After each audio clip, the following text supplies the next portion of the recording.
Money Power panel. James Freeman is assistant editor of the Wall Street Journal. Gretchen Hamel is executive director of Public Notice, and Dennis Kelleher is the CEO and president of Better Markets. Welcome back to the show, everyone. Gretchen, let me start with you. What do you think about this? Would this help a lot? Yeah, go ahead.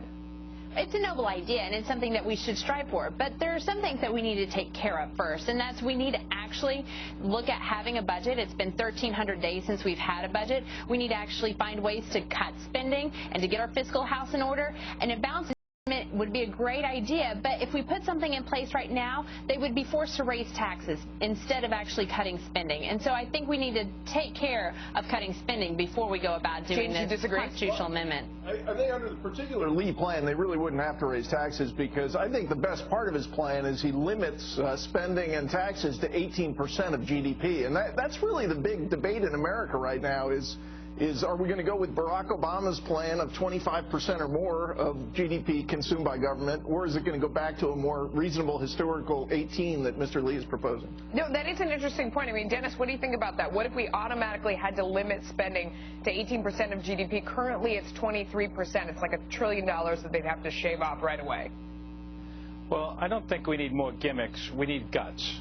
We don't need politicians having these things which they claim are meaningful, which are not.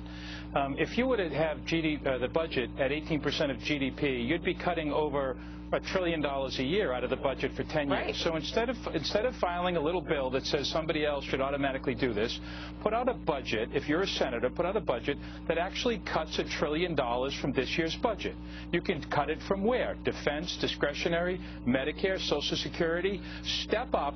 Lay out your actual cuts. The problem we have isn't that we don't have enough gimmicks like the budget amendment. We got plenty of gimmicks. We don't have guts. So you're going to cut Medicare by that amount, or you're going to cut Social Security? Is it defense? Yeah. Tell us where you're going to cut. I don't know, but this is making me as hopeless as ever, because, Gretchen, no one has any guts in Washington. So if we need, I mean, we can't rely on gimmicks and we got to rely on guts, you know, we're screwed.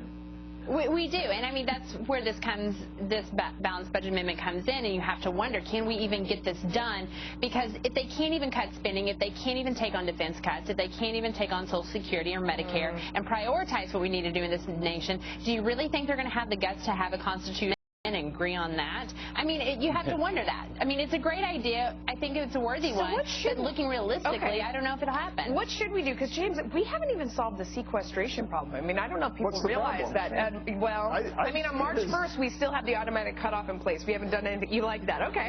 Yeah, this is a start toward fiscal sanity. I like you more and more every day, James. I got to tell you that. Take the cuts wherever we can get them. I mean, this isn't maybe the package you would design, but, you know, amazing.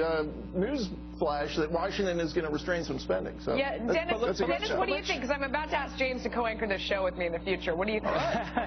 Well, I think the problem is talking about cutting spending in theory, everybody agrees on. But let's focus on real things. I mean, this spending gets cut on money gets spent on very important things. Social Security. The average recipient of Social Security, their average income per year is less than $20,000. Wait, but I'm going to stop you right there, because this is where we get bogged down every time, because we try and talk about what's fair, where can you cut and where can't you, and then everybody has a dog in the fight. I mean, it almost makes more sense to go on a percentage basis to everything. Fair is fair across the board, except, and you're going to put your except in, and then James is going to put his, well, no, he probably won't, but Christian might put an except. If people will really do that and spell it out, what it would mean to do across-the-board cuts, that's fine if they would spell it out and agree to do it.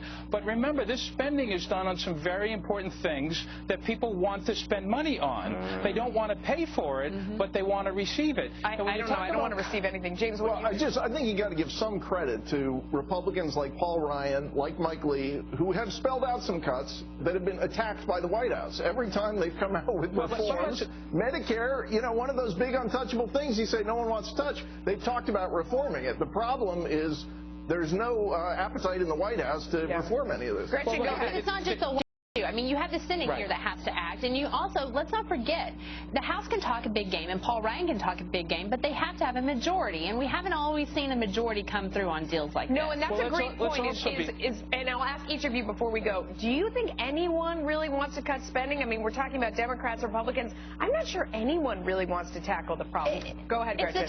It's a tough job ahead. They have no choice. It's the issue of our time. Dennis, go ahead. Look, I think we need to get spending and revenue in balance. You can't just do this all by spending cuts. You've got to have revenue increases. These are anti-poverty programs that people in the United States want. James, go ahead. Last word. Mike Lee criticizes him, but he wants to cut it. So does Ron Johnson, Tom Coburn. So it's not hopeless. You've got some votes for spending cuts. Okay. Guys, thanks so much. Terrific power panel. Appreciate all your insight. Good stuff. Thanks, Melissa. All right, now let's turn to today's market.